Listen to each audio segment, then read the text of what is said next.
monitor gardens every 2 weeks during the growing season, and that's really key. I like to go out there every day and look for just see how things are doing and see if it needs water. Pay attention to plant stress. Be out on the lookout for pests. My husband was a very good hunter, and so he could say, "Oh, those are deer tracks," you know. "Oh, look there, there's bunny," you know. So, optimize plant health with smart planting. Select pest-resistant plants, disease-resistant plants, and match your plants to the existing conditions. Talk a little bit about integrated pest management.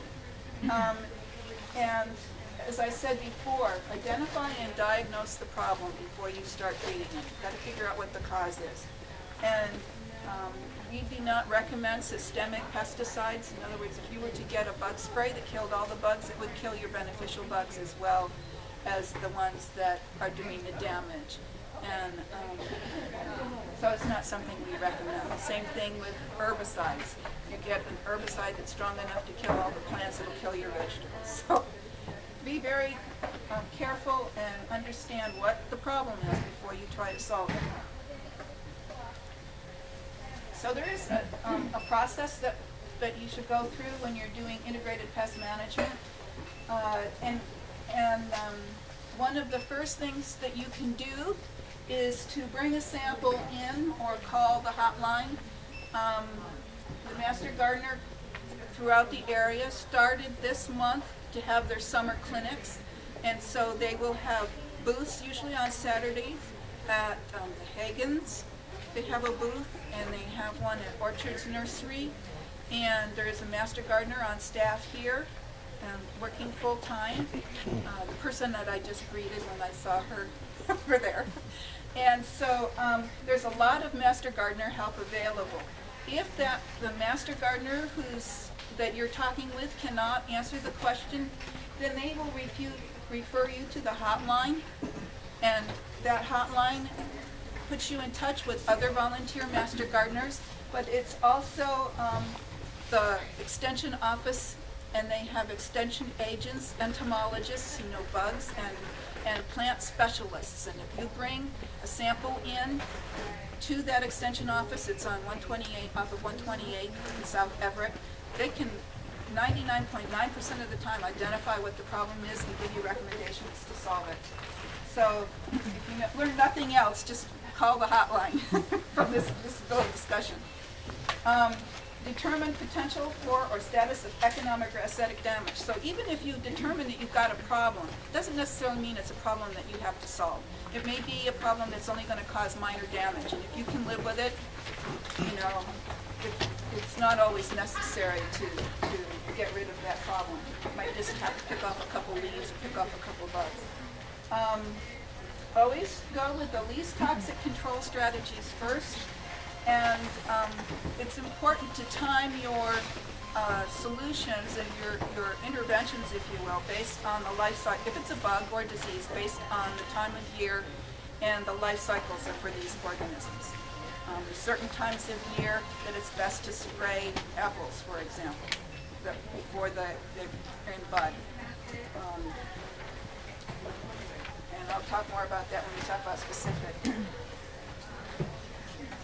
So, as I mentioned before, most of the problems we encounter in the garden is cultural.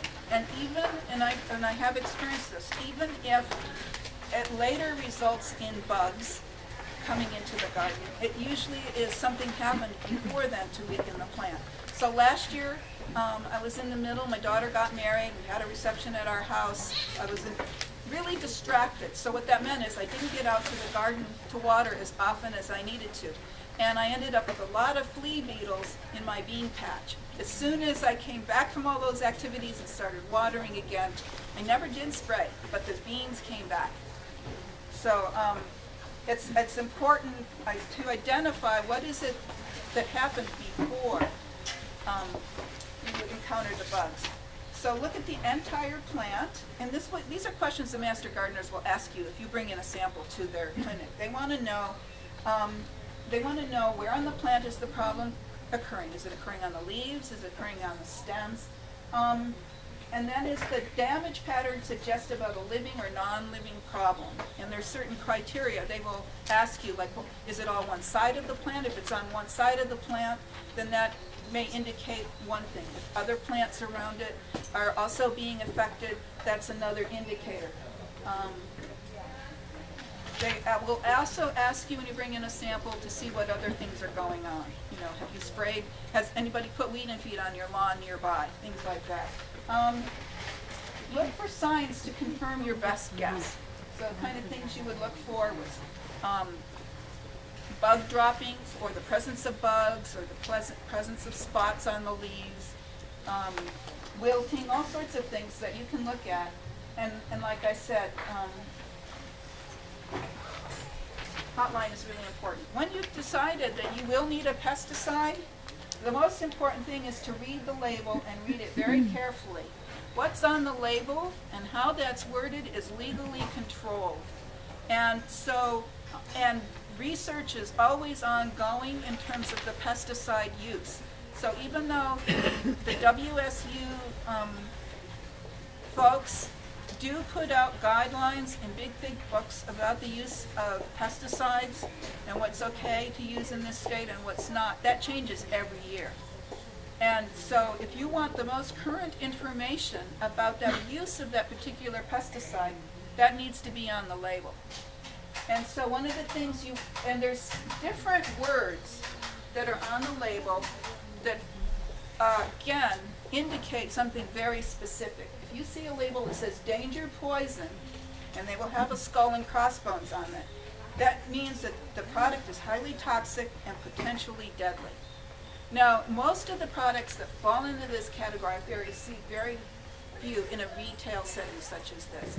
Most of those products, you have to be a licensed pesticide application person in order to apply those, or in some sort of commercial endeavor. Then you do see, however, you may see some that said danger without the word poison. And the product is corrosive and can cause irreversible eye damage or severe skin injury. So you do want to be careful. Again, follow all directions. Most of the products I use either fall into the warning or caution category, which are less severe. So caution is the least dangerous. The one at the top is the most dangerous to use. You do want to check the list of active ingredients.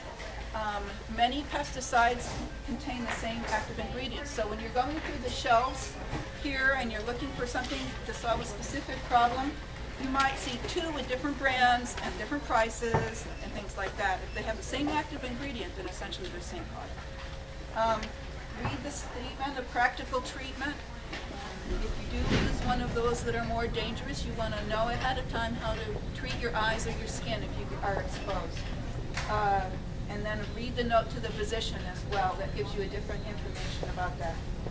Read the precautionary statements, identify potential hazards, be fully informed before you use the product.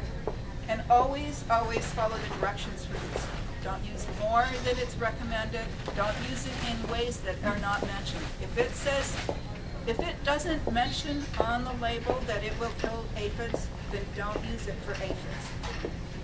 Or that's just an example. It will list everything it can be used for.